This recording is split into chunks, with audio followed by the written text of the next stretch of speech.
कहानी शुरू होती है और हम देखते हैं नशीली झांट को, जो कि अपनी मॉम से बात कर रही होती है। कहती है कि आजकल लाइफ ने मेरी दबा कर ली हुई है, इसलिए मेरे पास बेबी सिटिंग करने के अलावा और कोई ऑप्शन नहीं है। फिर वो कहती है कि अभी मैं बुढ़ी वाले चाचा के घर जा रही हूँ, क्योंकि आज रात मुझे उसके बेटे लुल्ली लाल का ध्यान रखना है। इसके बाद हम देखते हैं बुढ़ी वाले चाचा को, जो कि एक नंबर का बावली खंड होता है। तभी वहाँ पर उसकी वाइफ चमकीली चूची आती है, जो कि दिखने में एकदम पटाखा थी और भोसड़ी वाले चाचा पर हमेशा हुक्म चलाती रहती थी। वो उसको कहती है कि तुमने जो क्रिसमस ट्री पर डेकोरेशन की है, उसको देखकर ऐसा लग रहा है कि तुम्हारी झांटों पर किसी ने लाइटें लगा दी हों। अब क्योंकि भोसड़ी वाले चाचा को चमकीली चूची रोज अपनी चूचियां दिखाती थी, इसलिए वो उसकी ये सारी बेइज्जती भी चुपचाप सुन लिया करता था। इसके बाद हम देखते हैं इन दोनों के बिगड़े हुए बेटे लुल्ली लाल और उसके दोस्त बुंडमार को, जो कि अपने रूम में बैठे चिल मार रहे होते हैं। तभी बुंडमार लुल्ली लाल से कहता है कि आज रात तो नशीली झांट घर आने वाली है, तो क्या तू आज रात को उसको घोड़ी बना पाएगा? लुल्ली लाल कहता है कि भाई तू चिंता मत कर, उसे जो भी चाहिए वो है मेरे पास, और मेरा तुम सभी से काफी बड़ा है। बुंडमार कहता है कि भोसड़ी के वो तेरे से 10 साल बड़ी है और वो तेरे इस 1.5 इंच के मजाक को देखकर तेरे पर हंसने लग जाएगी। लुल्ली लाल कहता है कि मैंने आज रात का सारा प्लान फिक्स कर लिया है और आज रात को वो मुझसे बजवाए बिना अपने घर वापस नहीं जा पाएगी। तभी दरवाजे की घंटी बजती है और भोसड़ी वाला चाचा देखता है कि वहाँ पर नशीली झांट होती है, जो कि बहुत ज्यादा क्यूट लग रही थी। अब भोसड़ी वाला चाचा उस पर लाइन मारने लगता है, लेकिन तभी वहाँ पर चमकीली चूची आती है और उसे बताने लगती है कि उसे आज रात किन किन बातों का ध्यान रखना है। फिर वो उसे एक पेंसिल दिखाती है और कहती है कि अगर तुम चाहो तो इस पेंसिल को अपनी गांड में भी डाल सकती हो, लेकिन तुम्हें इसे लुल्ली लाल के रूम के बाहर लगाना है, क्योंकि हमारे चूतिए बेटे को रात में चलने की आदत है। इसलिए अगर ये पेंसिल यहाँ से नीचे गिरी तो हमें पता चल जाएगा कि लुल्ली लाल अपने कमरे से बाहर गया था। अब उसे सब कुछ समझाने के बाद भोसड़ी वाले चाचा और चमकीली चूची एक पार्टी में जाने के लिए वहां से निकल जाते हैं। फिर उनके जाते ही लुल्ली लाल नशीली झांट से कहता है कि अंदर जाओ और जल्दी से घोड़ी बन जाओ। नशीली झांट कहती है कि मुझे एक जरूरी कॉल करना है, इसलिए तुम अंदर जाकर वीडियो गेम्स खेल लो या कुछ और कर लो। अभी सुनकर लुल्ली लाल मायूस हो जाता है, क्योंकि उसे कैसे भी करके आज नशीली झांट की लेनी ही थी। वहीं नशीली झांट भी अपने बॉयफ्रेंड को फोन लगाती है और कहती है कि थोड़ी ही देर में ये चूतिया सो जाएगा, जिसके बाद तुम चुपके से यहाँ पर आ जाना और मेरे गोदाम में दबाकर मजदूरी करना। अब वो ये बातें कर ही रही होती है कि तभी उसके पास एक मकड़ी आ जाती है, जिसको देखकर उसकी फटकर 64 हो जाती है। तभी वहाँ पर लुल्ली लाल आता है, जिसको देखकर नशीली झांट कहती है कि इस मकड़ी को मार दो, लेकिन लुल्ली लाल उस मकड़ी को एक जार में बंद कर देता है और कहता है कि इसने तो कुछ भी गलत नहीं किया, जिसके बाद वो उस मकड़ी को बाहर छोड़ देता है। अब लुल्ली लाल को लगता है कि शायद उसके इस काम से इंप्रेस होकर नशीली झांट उससे अपनी पिंकी पिटवा लेगी, लेकिन ऐसा कुछ नहीं होता और नशीली झांट अभी भी अपने बॉयफ्रेंड के साथ ही लगी हुई होती है। फिर कुछ देर तक ऐसे ही बकचोदिया करने के बाद जब नशीली झांट बोर होकर टीवी पर मूवीज देख रही होती है, तभी वहाँ पर लुल्ली लाल एक शैंपेन की बोतल लेकर आता है और उसके सामने ही पीने लगता है। अभी देखकर नशीली झांट कहती है कि भोसड़ी के तू ये क्या कर रहा है, ला ये बोतल मुझे दे दे। लुल्ली लाल कहता है कि अब मैं कोई बच्चा नहीं रहा, अब मैं एक मर्द बन चुका हूँ। नशीली झांट कहती है कि तुम्हारी इन हरकतों से मैं तुमसे घंटा इंप्रेस नहीं होने वाली और ना ही मैं तुमसे अपनी पिंकी पिटवाऊंगी। अब नशीली झांट उससे वो बोतल लेकर सारी शैंपेन को फेंकने लगती है, लेकिन तभी उसे उसके बॉयफ्रेंड का कॉल आता है, जो उससे पूछता है कि क्या मैं तुमसे मिलने आ सकता हूँ, लेकिन नशीली झांट उसे मना कर देती है और कहती है कि नहीं, आज रात नहीं। अभी सुनकर उसका बॉयफ्रेंड गुस्सा हो जाता है और उसे गालियां देने लगता है। अब इससे नशीली झांट को भी गुस्सा आने लगता है और वो उसका फोन काटकर उस शैंपेन की बोतल से शैंपेन पीने लगती है। तभी वहाँ पर लुल्ली लाल आ जाता है और कहता है कि मैं ये किसी को नहीं बताऊंगा, जिसके बाद वो भी उस शैंपेन को पीने लगता है। इस पर नशीली झांट कहती है कि ये सभी चीजें मुझे इंप्रेस नहीं करती, लेकिन मुझे लगता है कि तुम वैसे भी बहुत कूल हो। जिसके बाद वो लुल्ली लाल के लिए पिज्जा ऑर्डर करने लगती है, लेकिन तभी अचानक उसके घर का फोन बजता है, जिसे नशीली झांट की फटकर 64 हो जाती है। अब नशीली झांट वो फोन उठाती है, लेकिन उसे आगे से कोई जवाब नहीं मिलता। फिर वो दोनों साथ मिलकर मूवी देखने लगते हैं, जिस दौरान लुल्ली लाल कहता है कि तुम उस बुढ़ी वाले रिकी को डेट क्यों कर रही हो, वो तो हमेशा ही तुम्हारे साथ बुरा बिहेव करता है। कहता है कि तुम चाहो तो किसी भी लड़की को आसानी से अपना बॉयफ्रेंड बना सकती हो, लेकिन तुम हमेशा इन जैसे चूतियों के साथ ही क्यों फंस जाती हो। नशीली झांट कहती है कि देखो लुल्ली लाल, रिकी जरूर मुझसे बुरा बिहेव करता है, लेकिन वो एक बहुत ही अच्छा इंसान है, लेकिन अभी तुम ये बातें नहीं समझोगे क्योंकि तुम एक बच्चे हो। लुल्ली लाल कहता है कि मैं बच्चा नहीं हूँ, अब मैं एक मर्द बन चुका हूँ। नशीली झांट कहती है कि अगर मैं तुम्हारे उम्र की होती तो मैं तुमसे आराम से सेट हो जाती। अभी सुनकर लुल्ली लाल खुश हो जाता है और सोचता है कि ये लड़की तो मेरे प्यार में पागल हो चुकी है, इसलिए आज रात को तो मैं इसे घोड़ी बनाकर ही रहूंगा। लेकिन तभी अचानक उनके घर की घंटी बजती है और नशीली झांट देखती है कि बाहर एक पिज्जा डिलीवरी वाला खड़ा होता है। नशीली झांट कहती है कि मैंने तो कुछ ऑर्डर नहीं किया, तो ये कहाँ से आ गया। लुल्ली लाल कहता है कि शायद ये मेरे बाप ने ऑर्डर किया होगा। जिसके बाद नशीली झांट उससे पिज्जा ले लेती है और वहीं डिनर टेबल पर लुल्ली लाल कैंडल्स लगाकर माहौल को रोमांटिक बनाने की कोशिश करता है। फिर वो दोनों साथ में एक हॉरर मूवी देखते हैं, जिसमें एक सीन के दौरान नशीली झांट डर जाती है और लुल्ली लाल का हाथ पकड़ लेती है। अब लुल्ली लाल को लगता है कि शायद यही सही मौका है, इसलिए वो उस पर टूट पड़ता है और उसे दबाकर चूसना शुरू कर देता है, लेकिन तभी नशीली झांट उसे रोक देती है और कहती है कि भोसड़ी के तू ये क्या कर रहा है। लुल्ली लाल कहता है कि अब मुझसे रहा नहीं जाता, मेरा खड़ा हो चुका है और मुझे घुसाना ही है। नशीली झांट कहती है कि बावली तू ऐसा कुछ नहीं करेगा, मेरे से दूर रह। तभी उसके फोन की घंटी बजती है, लेकिन इस बार भी उसे आगे से कोई जवाब नहीं मिलता। अब नशीली झांट को लगता है कि शायद ये सब उसका चूतिया बॉयफ्रेंड कर रहा है, इसलिए वो उसे गालियां देने लगती है और कहती है कि बुछड़ी के मैं तेरी गांड में डंडा डाल दूंगी। वहीं लुल्लीलाल का दिल टूट चुका था, इसलिए वो अपना गम भुलाने के लिए दारू पीने लगता है। तभी नशीली झांट की नजर खिड़की पर पड़ती है जहां पर किसी ने एक सेंटा क्लॉज रख दिया था। अब ये देखकर नशीली झांट डर जाती है और कहती है कि कोई तो है जो हम पर नजर रख रहा है। तभी वो देखती है कि घर का पीछे का दरवाजा खुला हुआ है, जिसको देखकर वो और डर जाती है और लुल्लीलाल को कहती है कि जल्दी से मुझे मेरा फोन दो। लेकिन लुल्लीलाल जैसे ही वो फोन उसकी तरफ फेंकता है, वो फोन जाकर एक्वेरियम में गिर जाता है। अब नशीली झांट उसे बाहर निकालने लगती है, लेकिन तभी उसके दरवाजे पर कोई नॉक करता है। अब लुल्लीलाल दरवाजा खोलने लगता है, लेकिन नशीली झांट उसे रोक देती है और कहती है कि हमें पुलिस को बुलाना चाहिए। लेकिन अपना लुल्लीलाल तो मर्द बन चुका था, इसलिए वो दरवाजा खोलकर कहता है कि बुथड़ी के तू जो भी है मैं तेरी गम मार दूंगा। तभी अचानक कोई आदमी आकर उसके ऊपर जंप करता है, लेकिन जब लुल्लीलाल उसकी शक्ल देखता है तो उसे पता चलता है कि ये तो उसका दोस्त बुंडमार है। नशीली झांट कहती है कि बुथड़ी के ये क्या बकवास है, अगर मैं पुलिस को बुला लेती तो वो लोग तेरी गम सुझा देते।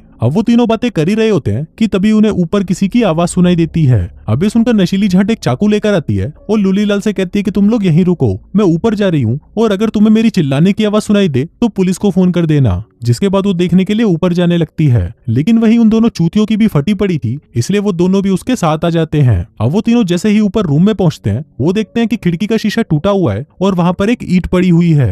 अब नशीली झांट पुलिस को फोन करने की कोशिश करती है, लेकिन उनके घर का एक भी फोन काम नहीं कर रहा होता। फिर वो लोग इंटरनेट से मदद बुलाने की कोशिश करते हैं, लेकिन उनके वाईफाई का सिग्नल भी कट हो चुका होता है। अब उनके पास और कोई रास्ता नहीं बचा था सिवाय घर से बाहर जाकर मदद लाने के, इसलिए नशीली झांट कहती है कि तुम लोग यहीं वेट करो, मैं जल्दी से जाकर पुलिस को बुला लाती हूँ। लेकिन जैसे ही वो खिड़की से बाहर देखती है, उसे पता चलता है कि उसके कार का टायर किसी ने पंचर कर दिया है। इसी दौरान ऊपर से बुंडमार उस ईंट को लेकर आता है जिसमें लिखा हुआ था कि अगर तुम यहाँ से बाहर गए तो तुम मरोगे। अभी देखकर बुंडमार बहुत ज्यादा डर जाता है और घर से बाहर भागने लगता है, लेकिन तभी एक गन शॉट की आवाज आती है और बुंडमार वहीं टपक जाता है। अभी सब देखकर नशीली झांट की फटकर 464 हो जाती है और वो लुल्लीलाल से पूछती है कि क्या तुम्हारे घर पर कोई गन पड़ी है। लुल्लीलाल कहता है कि हाँ, मेरे पापा के बेडरूम में है। नशीली झांट कहती है कि हमें कैसे भी उस गन को लाना पड़ेगा, जिसके बाद वो दोनों छुपते छुपाते उसके बाप के बेडरूम की तरफ जाने लगते हैं। तभी वहां पर वो एक आदमी को देखते हैं जो कि अपने हाथ में एक शॉटगन लेकर घूम रहा था। अब ये देखकर नशीली झांट लुल्लीलाल को लेकर एक रूम में आ जाती है और एक कबड़ में जाकर छुप जाती है।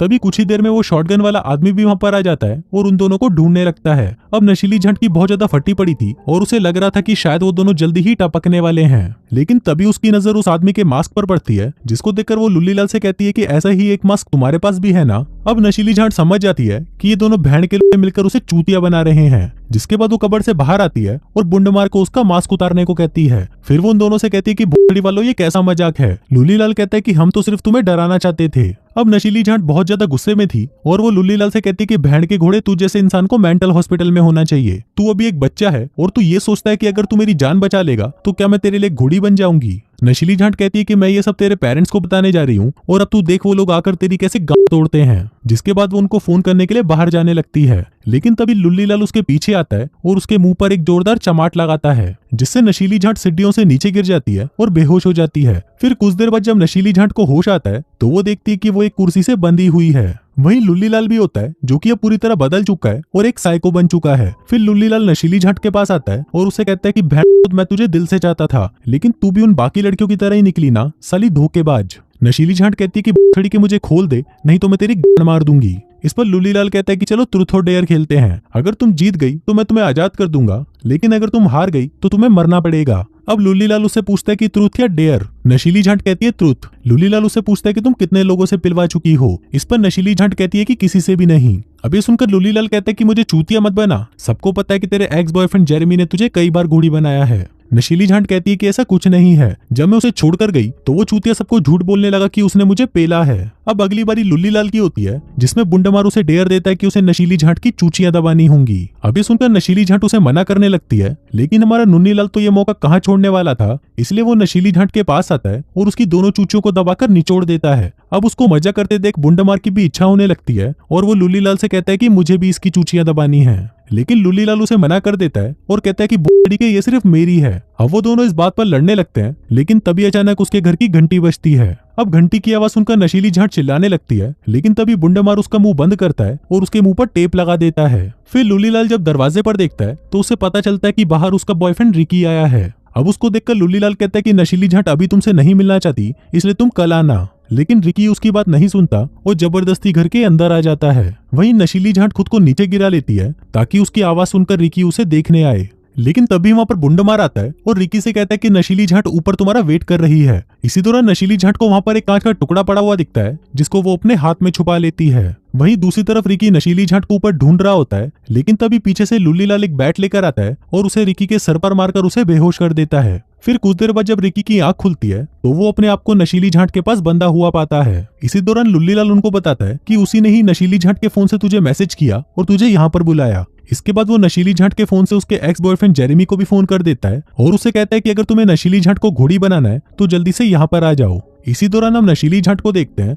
जो कि चुपके से उस कांच के टुकड़े से अपने हाथ पैरों की टेप को काटने की कोशिश कर रही थी। इसके बाद वो दोनों रिकी को खींचकर एक हॉल में ले जाते हैं और उसे हॉल के बीचों बीच बिठा देते हैं। फिर लुल्लीलाल कुछ सामान लेने के लिए बाहर जाता है, जिस दौरान रिकी बुंडमार को कहता है कि तू इस बड़ी वाले के साथ क्यों घूमता है। बुंडमार कहता है कि इसीलिए क्योंकि ये मेरा बेस्ट फ्रेंड है। अब लुल्लीलाल बाहर से एक पेंट का डिब्बा और एक रस्सी लेकर आता है और बुंडमार से कहता है कि चलो इस चूतिए के साथ एक गेम खेलते हैं। वहीं हम नशीली झांट को देखते हैं जो उस कुर्सी से लगभग अपने आप को आजाद कर चुकी थी। अब लुल्लीलाल बुंडमार को रिकी की आंखों पर पट्टी बांधने को कहता है और बताता है कि मैं इस पेंट के डिब्बे को नीचे फेंकूंगा। अगर इसकी किस्मत अच्छी हुई तो ये बच जाएगा, नहीं तो ये टपक जाएगा। अभी सुनकर रिकी की गांड फट जाती है और वो जोर जोर से चिल्लाने लगता है। तभी नशीली झांट भी वहां पर गन लेकर आती है और उसे कहती है कि भूसड़ी के छोड़ दे इसे, नहीं तो मैं तुझे मार डालूंगी। लुल्लीलाल कहता है कि ठीक है और वो उस पेंट के डिब्बे को छोड़ देता है, लेकिन तभी वो डिब्बा जाकर रिकी के मुंह पर लगता है और उसका मुंह किसी कद्दू की तरफ फट जाता है। अब ये देखकर लुल्लीलाल हंसने लगता है और उसे कहते हैं कि तुमने देखा ये कैसे फट गया। नशीली झांट कहती है कि भूसड़ी के तू हंस क्यों रहा है, जिसके बाद वो उसे शूट करने लगती है, लेकिन तभी वो देखती है कि उस गन के अंदर तो गोलियां है ही नहीं। लुल्लीलाल कहता है कि भूसड़ी की मैं इतना चूतिया नहीं हूँ जो इसके अंदर गोलियां भी रखूं।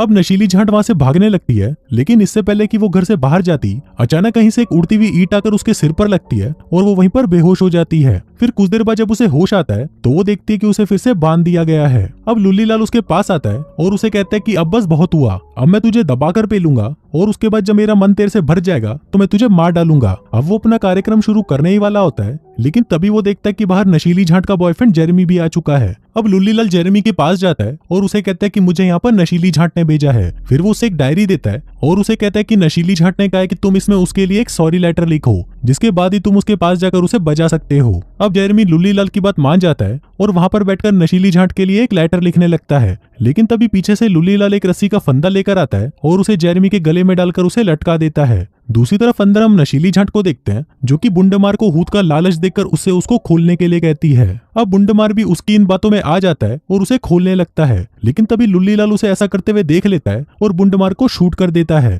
अब अपने दोस्त को मरता हुआ देखकर लुल्लीलाल नशीली झांट को गालियां देने लगता है और उसे कहता है कि बुढ़ी की तेरी वजह से मुझे मेरे दोस्त को मारना पड़ा, तू साली एक नंबर की पनौती है, जब से तू मेरी लाइफ में आई है मेरी लाइफ के लोटे लग चुके हैं, इसलिए अब तुझे भी मरना पड़ेगा। जिसके बाद वो उसके पीछे आता है और एक चाकू निकालकर उसे उसके गले पर फिरा देता है। इसके बाद वो अपने फोन में देखता है कि उसके पेरेंट्स वापस घर आने वाले हैं, इसलिए वो उन सभी मर्डर्स की सिचुएशन को इस तरह बना देता है कि जेरेमी को नशीली झांट के दूसरे अफेयर के बारे में पता चल गया था, इसलिए उसने पहले रिकी को मारा और फिर नशीली झांट का गला काटकर उसे भी मार दिया। साथ ही जब उसे ये पता चला कि बुंडमार भी नशीली झांट को पेलना चाहता है तो उसने बुंडमार को भी मार डाला। अब अपनी सारी प्लानिंग करने के बाद वो घर के फोन और वाईफाई कनेक्शन को फिर से शुरू कर देता है और अपने रूम में जाकर सोने का नाटक करने लगता है। फिर कुछ देर बाद जब उसके पेरेंट्स घर आते हैं तो अपने घर की ऐसी हालत देखकर उनकी फटकर 64 हो जाती है। फिर उसकी मां चिल्लाते हुए ऊपर आती है, लेकिन वहां पर वो देखती है कि लुल्लीलाल तो अभी भी सोया हुआ होता है। फिर उसका बाप वहां पर पुलिस को बुला लेता है, जहां पर पुलिस उनको बताती है कि सभी मर चुके हैं, लेकिन उनमें से एक अभी भी जिंदा है। अब जब ये बात लुल्लीलाल को पता चलती है तो वो भागकर खिड़की के पास जाता है और देखता है कि भैंस कौन जिंदा बच गया। वो देखता है कि ये नशीली झांट होती है जिसने अपने गले पर टेप लगाकर अपने बहते हुए खून को रोक दिया और जिंदा बच गई।